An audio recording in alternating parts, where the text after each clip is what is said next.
Good afternoon, everyone. Thank you for joining us today at Continental's 2023 CES News Conference.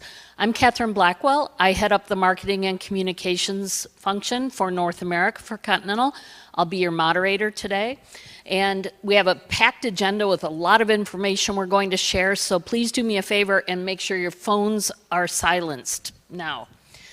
We will have time at the end of the presentation for Q&A, so please hold your questions until then. And without further delay, I'd like to introduce the speakers you'll hear from today in speaking order. Nikolai Setzer, Continental's CEO. Gilles Mabir, Chief Technology Officer. Philip von Hirschheit, Head of Continental's User Experience Business Area.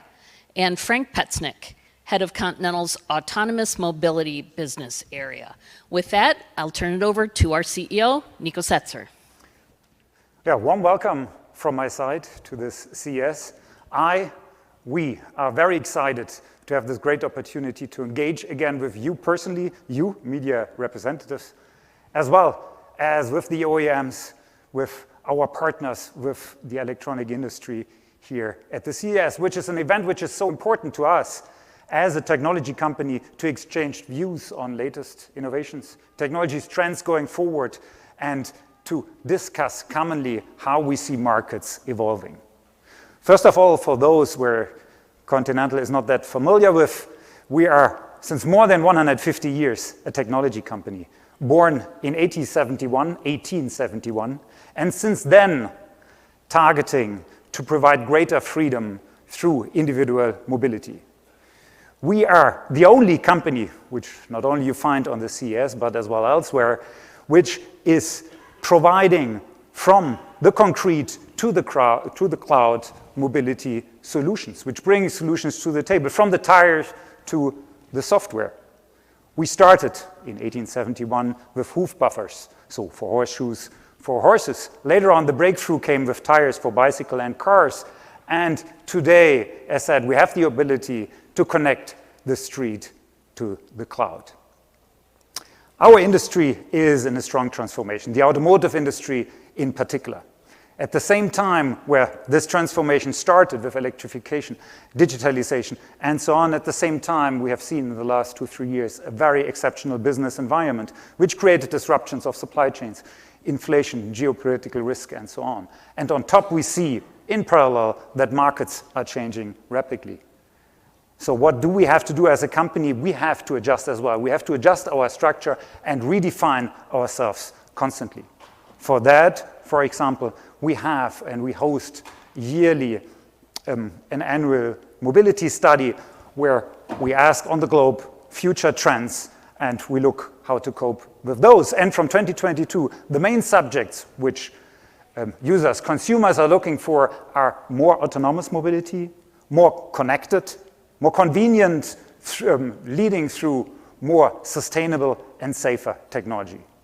Looking at our structure, we are coping with all those elements and we are developing and we are leaning on them and orientating ourselves, and you will see a lot of them as of today. And not only tomorrow, for a better tomorrow, we are doing it already right now.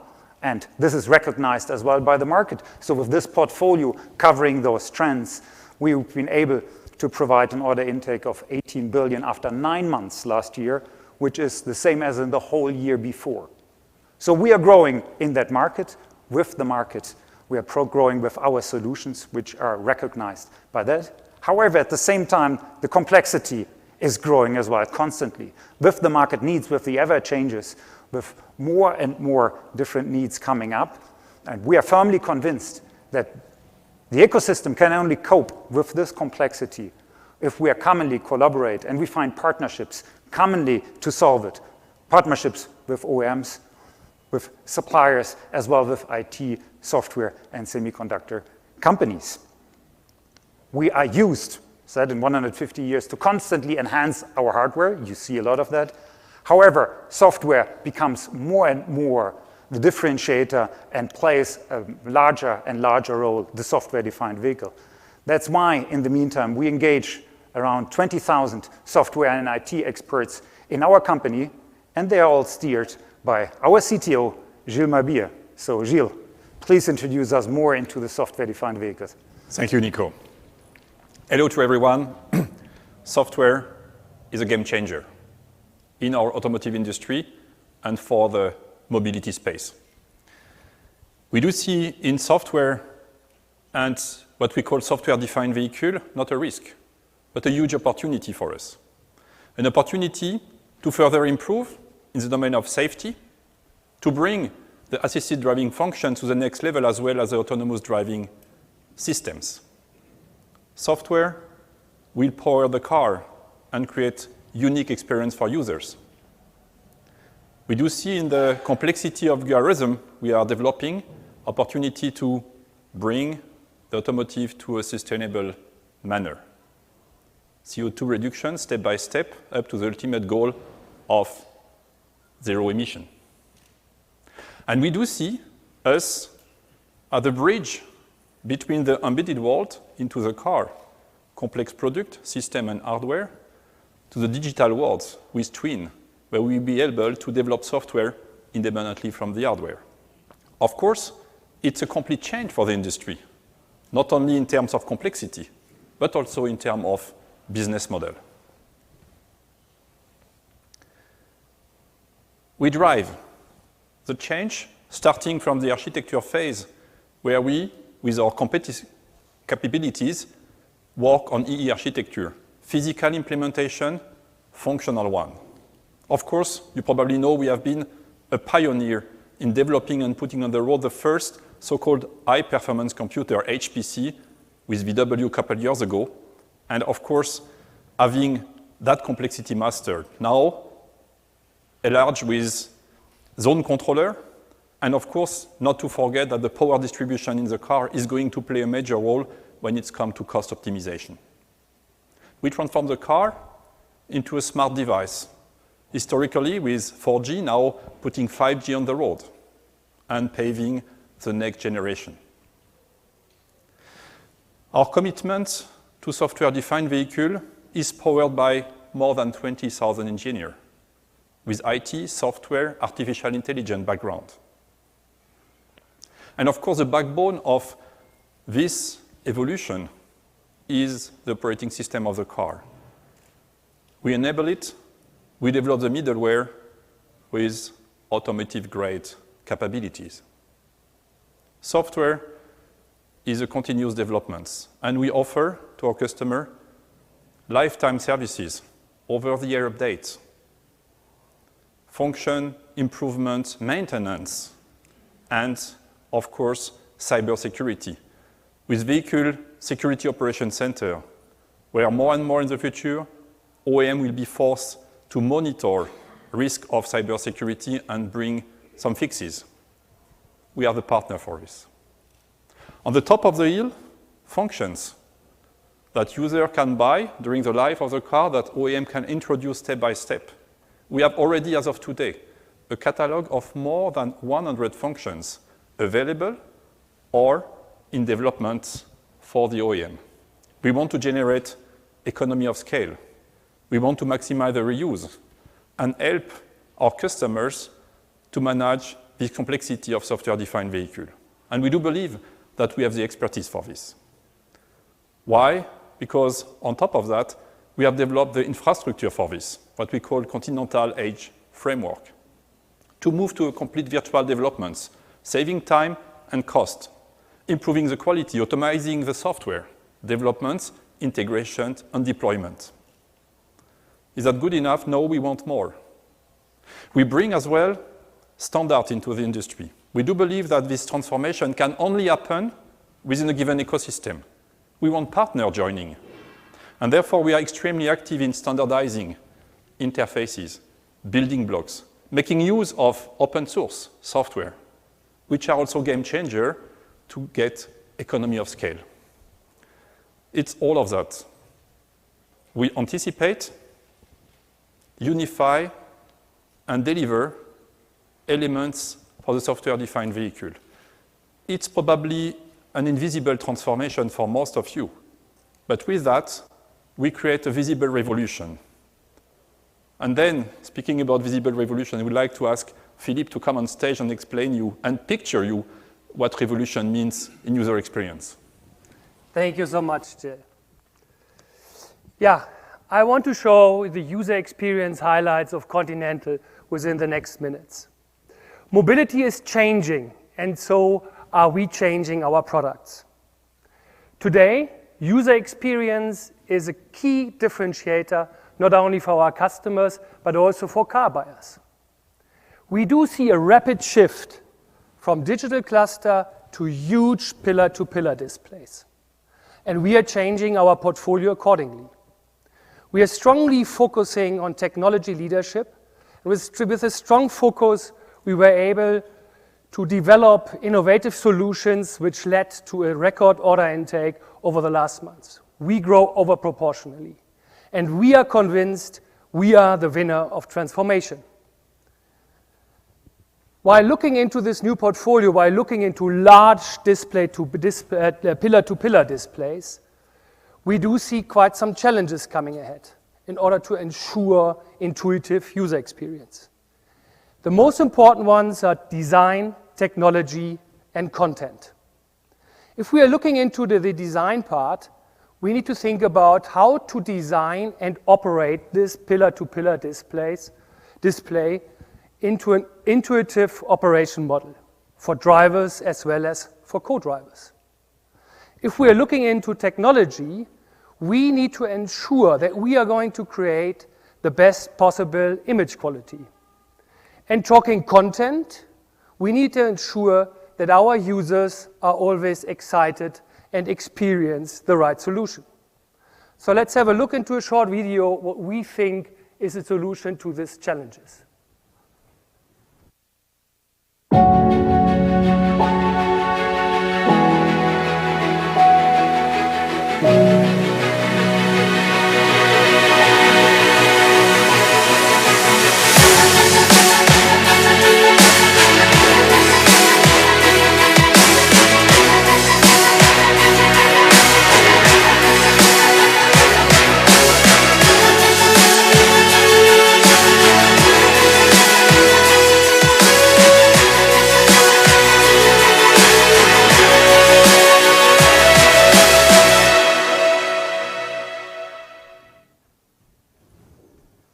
So as you see, we are very much convinced that the curved ultra-wide display is the solution to the three challenges I was mentioning. We created an intuitive operational concept with our IntuVisible display panel and control panel, which allows and appears on demand, and it can be operated entirely intuitively. We added to it the newest generation haptics, which allow technology for safe interaction. This is a design part. If we're looking into technology, we equipped this 47.5-inch display with matrix backlights of the newest generation, enabling excellent image quality with high contrast. If we're looking into the content part, we created a puristic and appealing design where we think we created the living room on wheels. In addition, we teamed up with partners for further exciting content and features. And talking about features, talking about content, one best example, what we can show here, is the driver identification display. And I'm very happy to announce that we just concluded a partnership agreement with Trinamics on secure driver identification and authentication to ensure that this authentication is seamlessly integrated into our automotive displays. With this technology, we ensure that the driver authenticates themselves securely and conveniently, and we enable by that new use cases like in-car payment. So we are very much convinced that we shape the future of mobility. And I'm very proud, and we can be very proud as a team, to have also received the CES award for this driver identification display. So this is the world of user experience, seamless, interactive. I want to hand over now to the world of zero fatalities, zero injuries, and zero crashes. I'm more than happy to introduce to you our head of the business area Autonomous Mobility, Frank Petznik. Have you ever felt vulnerable on the road? Continental and Urban Circus designed the world's first detectable jacket with fluorescent and reflective inserts that increases visibility for the human eye and vehicle sensors. Your detectability for advanced driver assistance systems will double. Wherever the road takes you, the detectable jacket will make you more visible. So, and this is how it looks like in real time. Yeah. So, as we said, it's a detectable jacket. It's made by Continental and Urban Circus. You can order it online if you want. But it's more about this jacket. It's very visible. It's reflective. You can see it very well. But not only you can see it, it's also visible to the eyes of a vehicle, like our lidars and cameras. And this makes it a significant contribution to the road safety. It can be detected up to 300 meters ahead. So you would be able to be very safe while working out or walking down the road. And talking about safety, talking about sensors, I want to come to our very broad portfolio of safety-based products, be it our high-resolution cameras, lidars, radars, ultrasonic sensors, but also we have the compute platform to host all the functions, to bring it all together, to have the perception and also the environmental model behind that. But we're not only doing this, we're scaling this up to a full stack driving system. But that's not all. But with this one, with these kind of sensors, we are able to really have a value added for the safety and the comfort on the road and contributing to our Vision Zero. And up to today, we brought like 200 million of those sensors on the road and make the road a bit safer for the mobility of tomorrow. Additionally to our portfolio, which we have in sensors, which we have on the compute platforms, we now completed our portfolio by adding a very powerful and energy efficient system on a chip from Ambarella to our ADAS systems in order to collect all the data from the sensors and to create a very comprehensive environmental perception for safer mobility. Our advanced driver systems are already right now equipped with this very powerful device, which is up to 6 times more energy efficient than comparable devices on the market. And just to give you a feeling, what does it mean, 6 times more energy efficient? If you think about electric cars, you will think about battery weight. And this chip can reduce the weight of a battery by 6 pounds. Or you keep the battery and you want to have a higher range, like 3 to 6 miles more.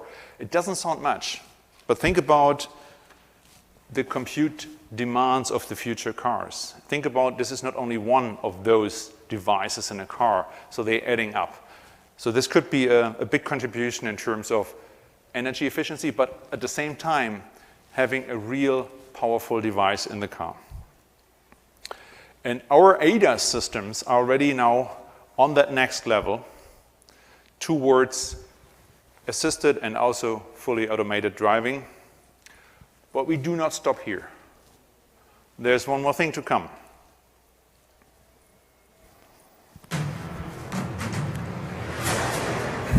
We make future mobility happen. With full-stack system solutions for assisted and automated driving, together with Ambarella's system on chip. Powerful, scalable, and energy efficient. Now jointly developing a perception solution for ADAS and a full-stack system for Level 2+, up to highly automated Level 4 vehicles. Together, we are paving the way towards autonomous driving.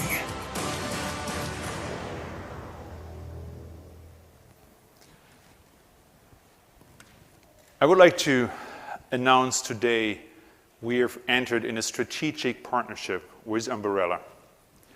And this is built on a very strong collaboration over the past years, but also on the very successful integration of Ambarella's SoC, system on a chip, into our devices. So what we do is, based on a camera perception, but also in the future radar perception, creating solution first for ADAS to be able to scale from level 2+ up to higher levels of automation. But this full stack software approach will require a multi-sensor stack. So all the Continental high-resolution cameras, lidars, radars will play a role in such a system. But we will add the software on top, AI-based, in order to have the full stack solution. So in this partnership, Continental will contribute certainly the hardware like sensors, the compute platform around, but also a significant portion of the software. While Ambarella is adding the SoC, the system on a chip, plus additional software functionalities. And we aim to have a solution ready to be launched, production ready 2026, and then really being able to serve the steadily growing markets, scalable in every dimension which is needed by our customers. And talking about customers, this development will not only strengthen our leadership position in the assisted and automated driving, but also will allow our customers to be much more fast, to accelerate their development and bring those functions on the road in a very powerful and, as I said, very energy efficient device. So I'm very happy and delighted today to have with us in the room Mr. Fermi Wang. So Fermi, join us on stage, please. Fermi Wang is the CEO of Ambarella, of our partner. And Fermi, nice to have you here. Thank you, Frank. Nice being here. So I have a little gift. I have a little gift for you, which is a symbol of our partnership and our successful cooperation of the future. So let me show it to you. So this is a symbol of how we can together shape the future of autonomous mobility and make the scalable system approach, software, hardware, all together. Thank you, Frank. All right. Okay, so for that one, maybe you add some words about Ambarella, your device, and how you see your cooperation now with Continental. Thank you, Frank. And at Ambarella, we are super excited about this strategic partnership with Conti, because this really gives the automotive industry a chance to leverage the Conti's 25+ years, Ambarella's 20+ years experience and the technology on the autonomous driving. What Ambarella brings to the table is our powerful, scalable, and energy efficient solution, like Frank says. You know, we start demoing our CV3 solution, I would say 4 months ago, and that was the first time we convinced our customers not only we can really deliver multiple times AI performance, but at the same time providing a power consumption multi times lower than the existing solution in the market. And at the same time, CV3 is a scalable solution, which means CV3 is a family of SoCs that will be able to scale from level 2 to level 4 with different SoC, but however with a unified software-defined SDK. What that means is our OEM customer will be able to produce from low-end to high-end products with one unified software strategy. And today, I want to use this opportunity to thank Frank and Conti's team to make this a strategic partnership available and possible. And I truly believe that this strategic partnership will bring a fruitful result in the near future. Thank you. Thank you, Fermi. Stay with me for a moment.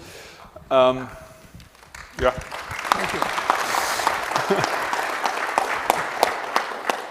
So I'm convinced you can stay here. Yep. We will come. I'm convinced we will, together, we will really be able to shape the future of autonomous mobility and really providing powerful, scalable, but also efficient systems. That's right. And for a greater safety on the roads, which is our motto at Continental. And you can see first insights also during the CES in our private area we have here in the CES. So with this one, I would hand over to Catherine, and we stay on stage, I understood. So we stay here. Thank you. No, stay here. Gentlemen, if you'll join me center stage. So we'll get to the Q&A in just one moment. I hope we have conveyed the story of how Continental operates from the concrete to the cloud. And before we get to the Q&A, Nico, some final remarks. From the concrete to the cloud, you said, from the hardware to the software. So you've seen how exciting hardware can be with the pillar-to-pillar 200 million sensors which are in the market. So with the strong hardware competence since 150 years, not all those pillar-to-pillars or sensors, but lots of other products. And on top, the differentiating part coming from the software area. And again, partnerships we strongly believe in. We saw it with the driver recognition on the one hand, on the other hand, with the software and chip expert. We clearly believe that we only can cope with those future demands if the ecosystem comes together, creates strong partnerships between two strong companies, and develops further systems for the future. So with that, I hand it over to the Q&A. All right, so Q&A. We have two colleagues in the audience with microphones. Please wait till they hand you one here in the front row. Thank you. Hello, Guido Ranking, Automotive Press. I have a question about automated or autonomous driving. I mean, it seems to me that the hype of autonomous driving is more or less over because all companies working on that experience that it's far more complex than they actually thought. So when will we see fully automated driving, let's say, on motorways or Autobahn?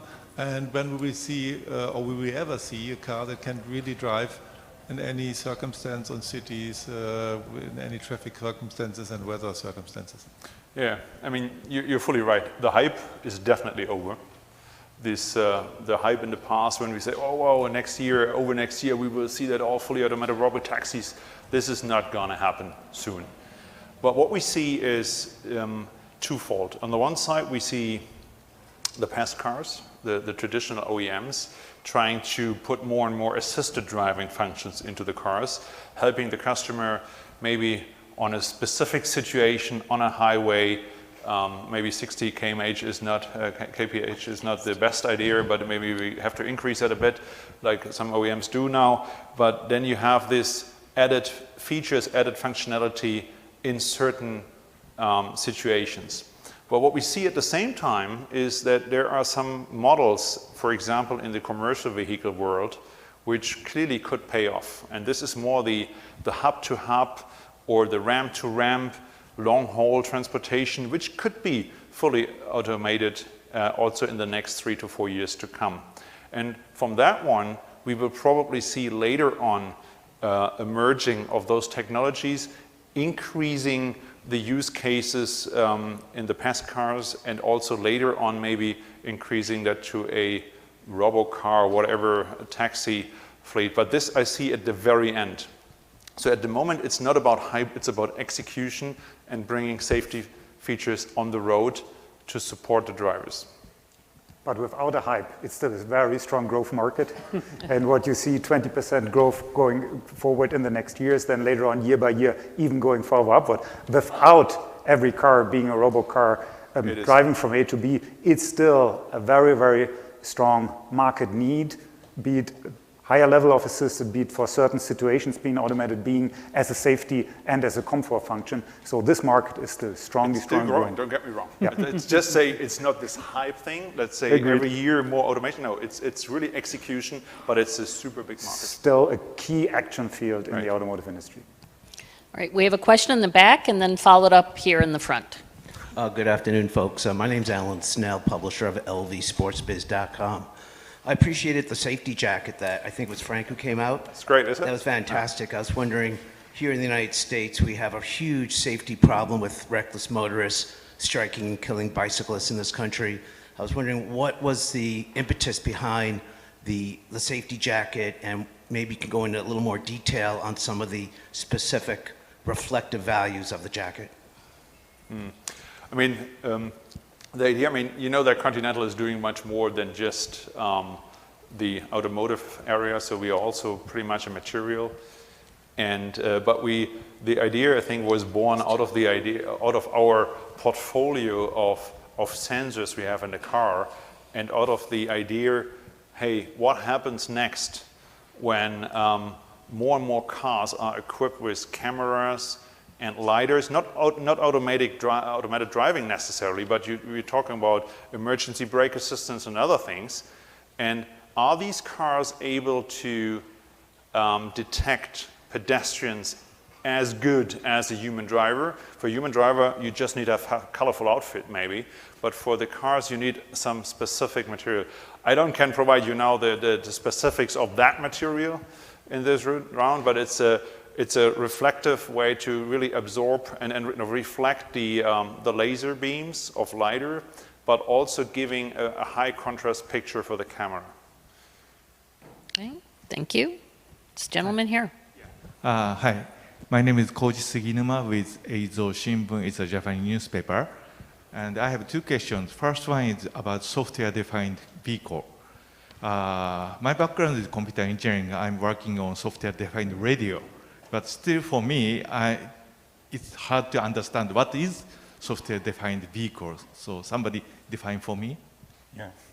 If I can start, because I work as well in software-defined radio, is using the software and not the hardware to create radio. Yeah.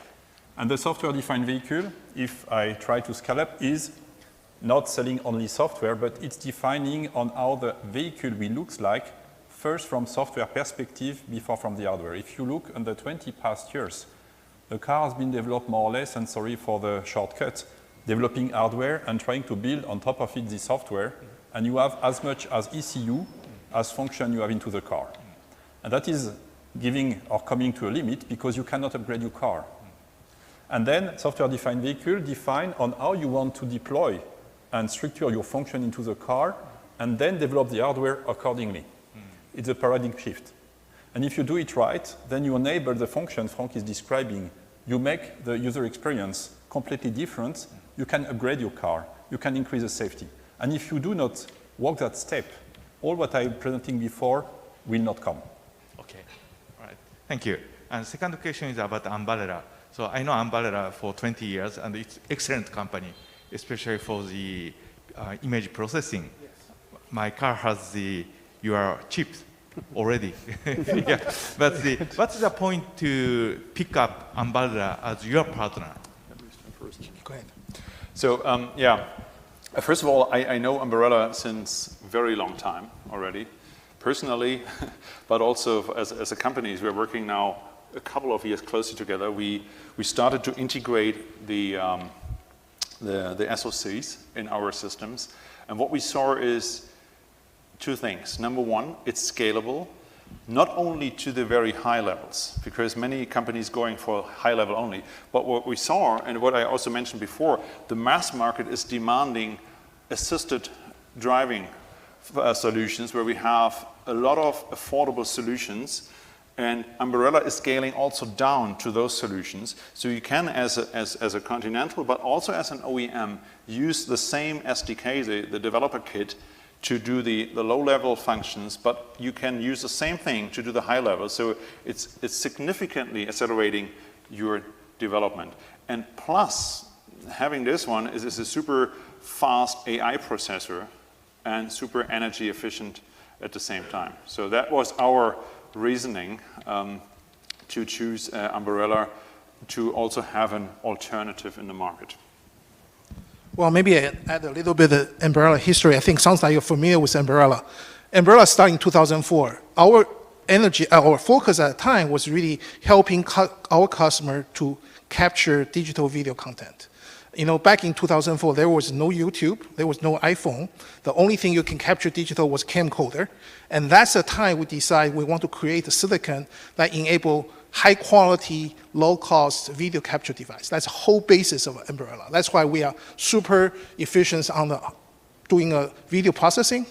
But in 2012, when we go IPO, we found out there are two trends. One is we believe at that time automotive will start picking up a camera as one of the devices.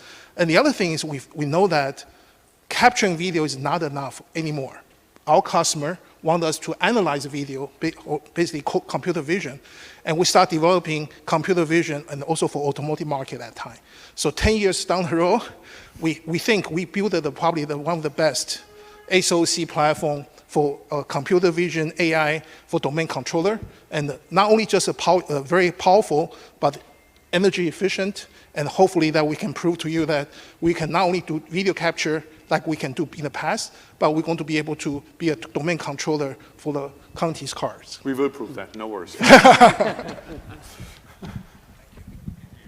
We have a question over here.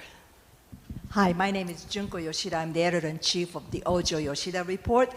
And I have two questions, but first one is for Continental. I am actually interested in the changes happening in the role that Tier 1s are playing in the automotive world. How do you see that your particular, the way you work with Tier 2s or the way you work with OEMs have changed? Can you explain that a little bit? That's my first question. I can say a few words. First of all, the first change is the increase of complexity, because a car is not only a car, it's connected to an ecosystem, therefore it's an end-to-end system, as explained before. And therefore, the playground is by far bigger than before, first topic. Second topic, speed.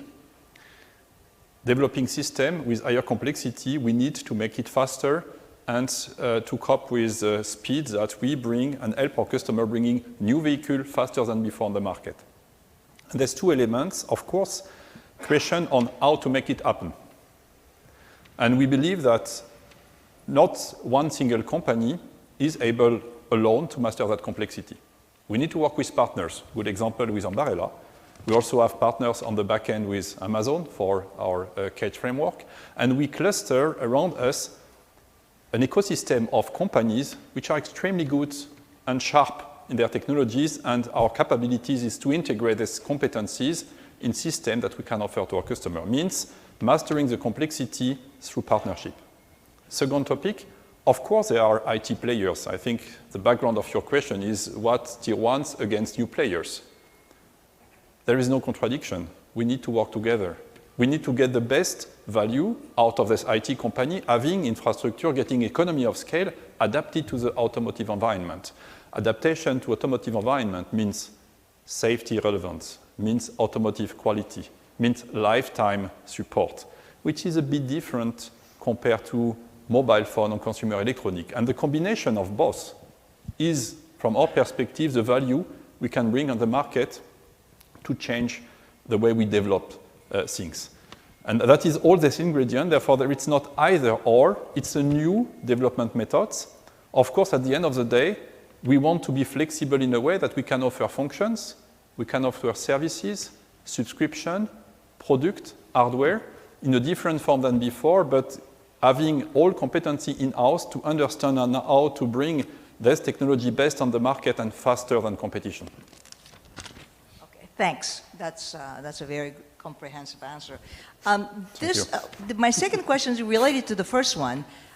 It's largely because when I talk to Tier 1s on the press day today, most Tier 1s made it very clear that they don't want to choose a specific chip company's SoC. They want to give the flexibility to OEMs to pick and choose the ones they like to use as the central computing brain or whatever. So in this case, your partnership with Ambarella, does that go against the grain of the traditional way for Tier 1s to work with chip companies as well as OEMs, or you have something different in mind?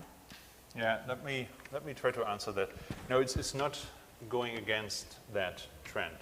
So clearly, we have customers who say they want to have a certain SoC in there, which we are able to integrate. And we are working also to make our sensor suites compatible to a number of those SoC. So we are also able to provide the system solutions for that one. And we do that at this moment already, and we will not stop that. What we are doing with Ambarella together is a different approach. We are trying to make not only the SoC, but also the software on that, and have a complete solution, which is you can take as a piece, or you have the ability as a customer to put your customized functions in there. Because what we see as a situation in the market at this moment, many of those other chip makers, they also come with a complete software, which is a black box, and you take it or not, and you take the chip with the software or not. So what we're trying to do is having a bit more open architecture, and then having the software on top of this, and then also have the full system approach to be provided. But this will not stop us to integrate other SoCs in a way. But of course, we believe that our common approach is better in terms of the flexibility towards the customer. And at the end, the customer will choose. That's absolutely right. At the end, the customer will choose. One more question here. Hi, I'm Sarah Sargent from In-Cabin, and I'm just hoping you could give a few examples of the improved application functions of a pillar-pillar display versus a digital cluster display. So what you do see here is you do have a lot of opportunities to show different user experience to not only the driver but also to the co-driver. So what we are working on is having the full stack, the full pillar-to-pillar opportunity to show different opportunities, to have different joys, different experiences which a user can experience during the drive or during parking. We are also working on switchable privacy, means that the driver does not see what the co-driver is going to see, so that, for example, a co-driver can watch a video while the driver is driving and not distracting the driver. So there are plenty of opportunities to increase the experience while driving, while being in the car for driver and co-driver. And that's the main advantage there. All right, with that, we are out of time for questions. Thank you all for coming, joining us here. Our media kit is available if you scan that QR code. It's also on our website. Thank you very much for your attention and participation today. Thank you. Thank you. Thank you. Thank you.